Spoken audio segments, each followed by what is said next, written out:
Just days after the RBI went public with its 4-page dissent to a separate regulator for payment systems, the government is holding its ground. Government officials have told CNBC TV 18 that it is the centre's prerogative to set up a payment regulatory board and to suggest who should be the chairman of the new body. Remember, the RBI in its dissenting note has said that it should be the Reserve Bank governor that should be the chairperson should such a body be set up. Sapna Das has been tracking that story, joins us now with more details. So Sapna, the war between the RBI and the government over a new payment regulator clearly intensifying, and the government not yielding ground either. Well, that's what it looks like. The North Block view as far as the draft payment and settlement system is concerned, the new bill 2018 that has been proposed by the panel headed by the DA Secretary, and of course RBI was part of that, DFS was part of that, MeitY was part of that, also the Law Ministry officials were part of that. That's extremely clear in its stance as far as the payment structure is concerned and who should be regulating that.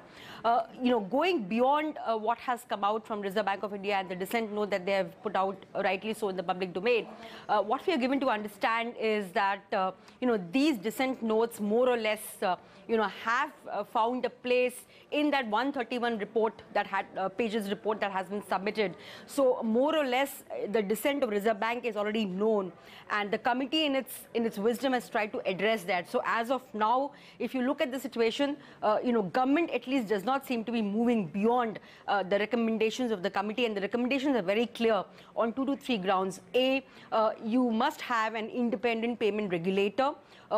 Against what the government had suggested in 2017, they had also amended the Finance Act, but a further amendment to that that is being proposed. It will be no longer the RBI governor with the veto power heading the payment regulator, but it will be somebody that will be suggested by the government in consultation with the Reserve Bank of India. So that's a pretty clear line that has come in, and there is no wavering on that front as of now, at least. Second, of course, in terms of what happens if RBI or PRB, the payment regulatory board, which will be headed by an independent chairperson, what happens if they do not agree with each other? Well, in those circumstances, RBI can also give a representation to the government of India. So, here the rules of the game that are being spoken about appear to be very clear, at least from the side of from the Finance Ministry.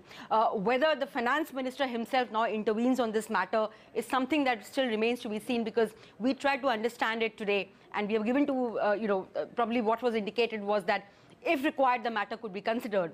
But, that's if and when. Also, the third aspect that we need to keep in mind, the committee has straightaway suggested that this draft bill should now go to the cabinet for consideration. Right. So will it go in the present shape? What will happen? A bit of a question mark on that. But as of now, government is not yielding. All right, Sapna, appreciate you joining us.